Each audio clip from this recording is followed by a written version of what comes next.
ঐক্যবদ্ধ হতে হবে। আর ঐক্যবদ্ধ হয়ে ওই তৃণমূলের পতাকা, ওই তৃণমূলের ঝান্ডা, ওই তৃণমূলের জোড়া ফল ছাগল দিয়ে খাওয়াতে হবে। তার জন্য প্রত্যেকটা মানুষকে ঐক্যবদ্ধ হতে হবে। দেখবেন তাই হবে। 26 সালের পরে দেখবেন ওই জোড়া ফুল ছাগলে সব খেয়ে চলে গেছে, কিচ্ছু নেই, শুধু পতাকাটা থাকবে আর জোড়া ফুল সব ছাগলে খেয়ে যাবে। কারণ এই রাজ্যে কিচ্ছু নেই, চাকরি শিল্প কিচ্ছু নেই।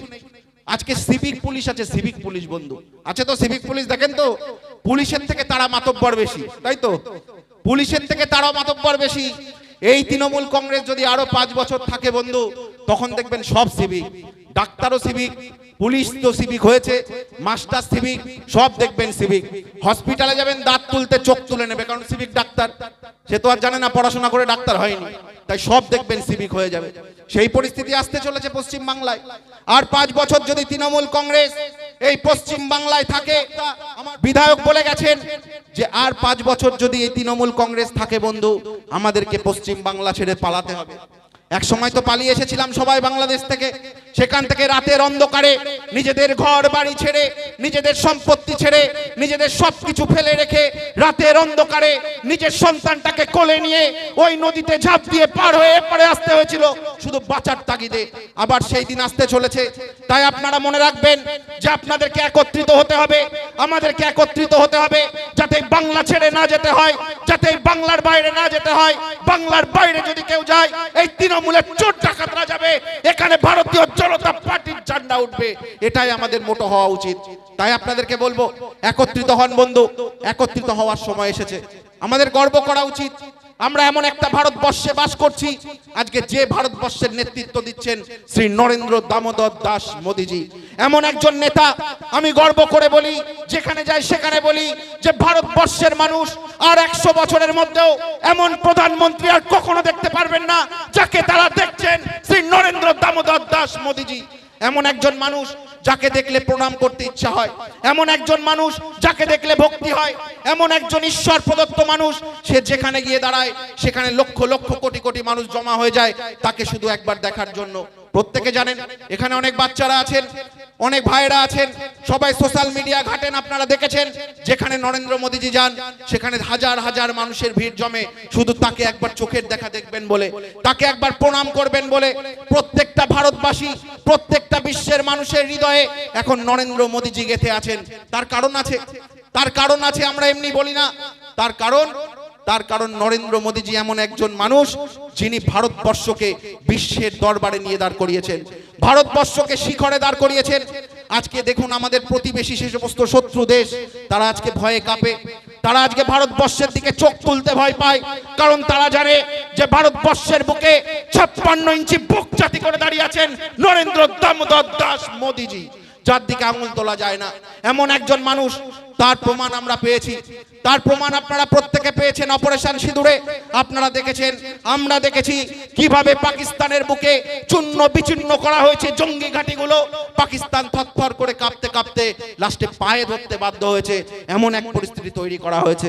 আজকে আমেরিকা ভয় পাচ্ছে ভারতবর্ষকে, আজকে চীন ভয় পাচ্ছে ভারতবর্ষকে। কেন ভয় পাচ্ছে? কারণ আমাদের সামরিক জোর আছে, এবং সেটা কার জন্য? সেটা একমাত্র শ্রী নরেন্দ্র দামোদর দাস মোদীজির জন্য, যিনি ভেবেছেন ভারতবর্ষের উন্নতির কথা, যিনি ভেবেছেন ভারতবর্ষের উন্নয়নের কথা, যিনি আজকে ভারতবর্ষকে শিখরে দাঁড় করিয়েছেন। আজকে আমরা চুরি ডাকাতি করি না বন্ধু, আমরা তৃণমূল কংগ্রেস নই, আমরা চুরি ডাকাতি করি না, আমাদের কোনো নেতা করাপ্টেড না। ভারতবর্ষের বিভিন্ন রাজ্যে বিজেপি আছে, ভারতবর্ষের 80% মাটি দখল করে বিজেপি আছে। একটা করাপ্টেড নেতা দেখান, একটা নেতা দেখান বিজেপির যে করাপ্টেড, যে অসৎ, পাবেন না।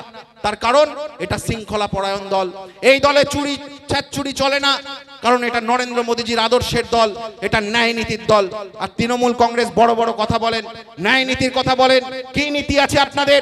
একটাই নীতি নিয়ে এসেছিলেন, বামফ্রন্ট হাটাও, বামফ্রন্ট চলে গেছে, আর কোনো নীতি আপনাদের নেই। নীতি হচ্ছে ভারতীয় জনতা পার্টির।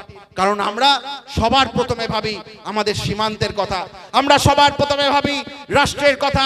ভারতীয় জনতা পার্টি এমন একটা রাজনৈতিক দল, যে দল ভারত মাতার জয় বলে, এমন একটা রাজনৈতিক দল যে দল সবসময় একটা কথাই ভাবে, সীমান্তে যে ভাইরা, যে প্রহরীরা, তারা রাতের অন্ধকার থেকে শুরু করে বছরের পর নিজের বাড়ি ঘর ছেড়ে, সন্তান ছেড়ে তারা সেখানে পাহারা দিচ্ছে।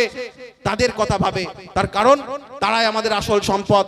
তারা আজকে সীমান্তে রয়েছে বলে আজকে আমরা প্রত্যেকটা মানুষ রাতের অন্ধকারে সুরক্ষিতভাবে ঘুমোতে পারি।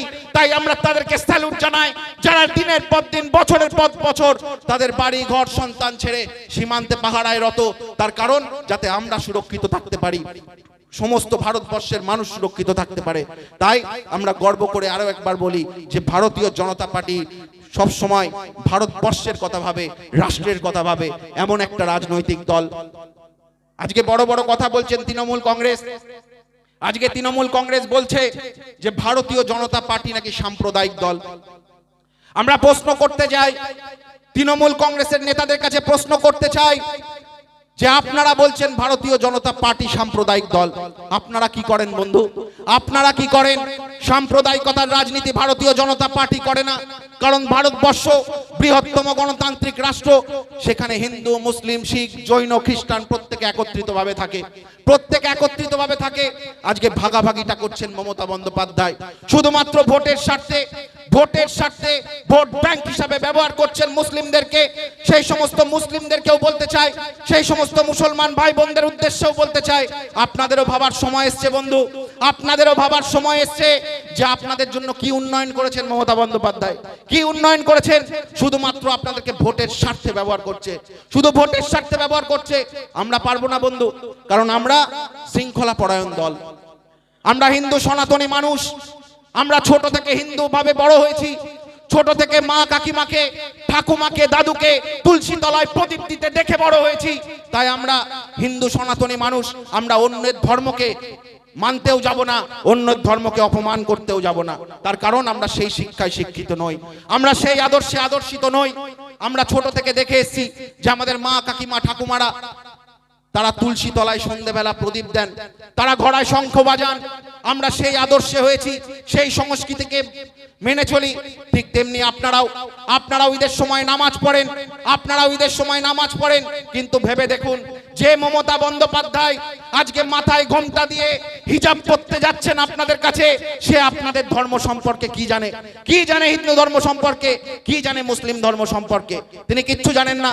শুধুমাত্র আপনাদের ভোটটা নেবেন বলে মাথায় সাদা হিজাব দিয়ে ওখানে বসে বসে খেজুর খাচ্ছেন আর আপনাদের ধর্মকে অপমান করছেন। এটা আপনাদের ভাবতে হবে, এটা আপনাদের ভাবতে হবে। কারণ এই দেশটা সবার, এই দেশটা যতটা একজনের হিন্দুর ততটাই আপনাদের। কারণ আমরা সবাই একত্রিত থাকি, সবাই একসাথে থাকি। ইন্ডিয়া পাকিস্তান খেলা হলে, ইন্ডিয়া বাংলাদেশ খেলা হলে আমরা সবাই একসাথে দেখি। কিন্তু বন্ধু,